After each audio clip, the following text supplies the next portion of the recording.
If there's a sequence you want to know, RFLP markers where you gotta go. Make some maps.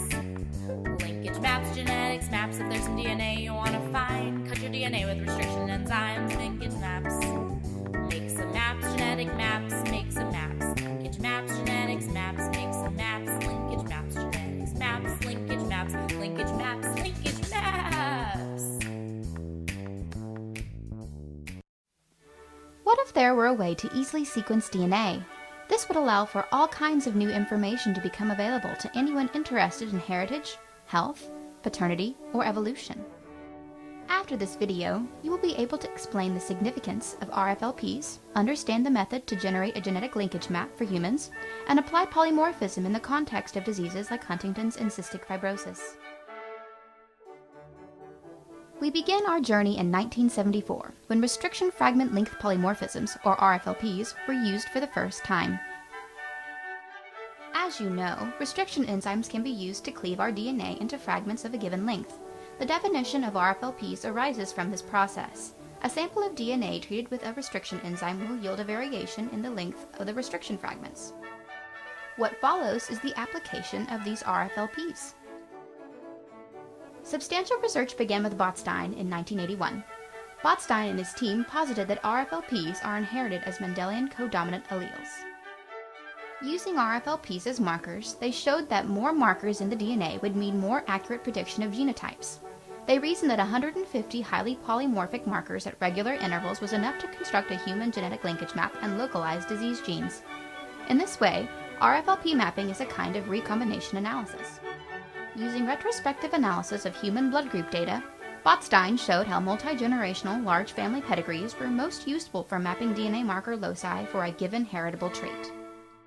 The next logical step was to use this data and mapping technique for the understanding of various diseases.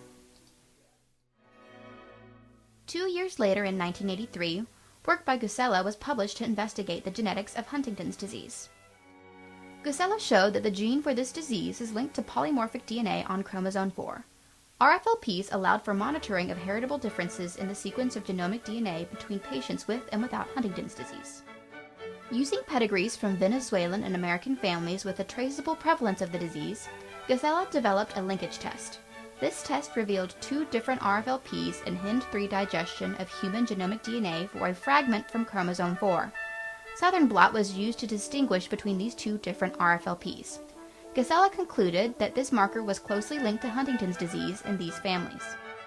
Gusella also investigated bacteriophage clone G8 as a possible genetic marker for the disease. He found no crossovers seen between the G8 site and the Huntington's gene, meaning that RFLPs are inherited together as a haplotype.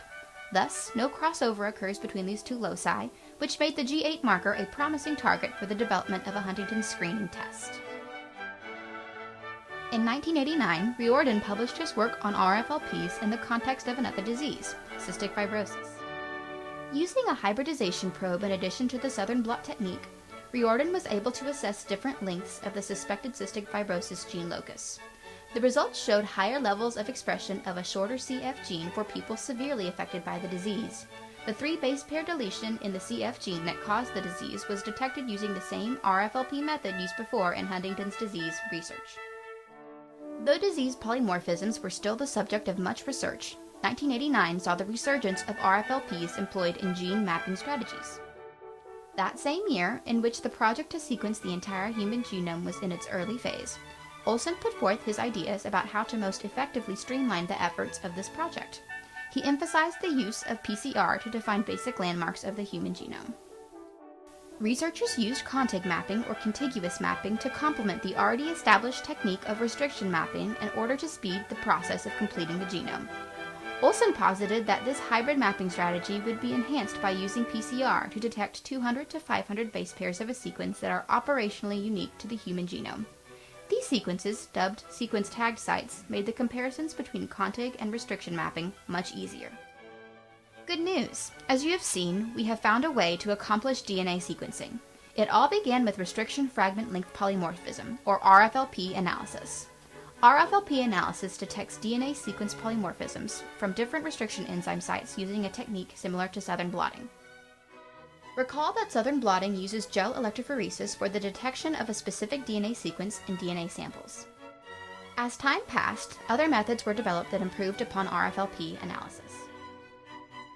While RFLPs are still used to detect some polymorphisms today, they are much less widely used than they were 30 years ago. RFLPs paved the way for understanding genetic diseases such as Huntington's. Today, screening techniques for Huntington's disease are made much simpler by direct testing for CAG triplet repeats in the Huntington gene.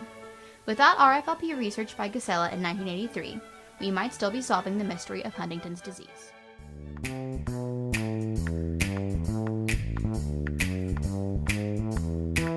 If there's a sequence you want to know, RFLP markers where you gotta go make some maps. Linkage maps, genetics maps, if there's some DNA you want to find, cut your DNA with restriction enzymes, linkage maps. Make some maps, genetic maps, make some maps. Linkage maps, genetics maps, make some maps. Linkage maps, genetics maps, linkage maps, linkage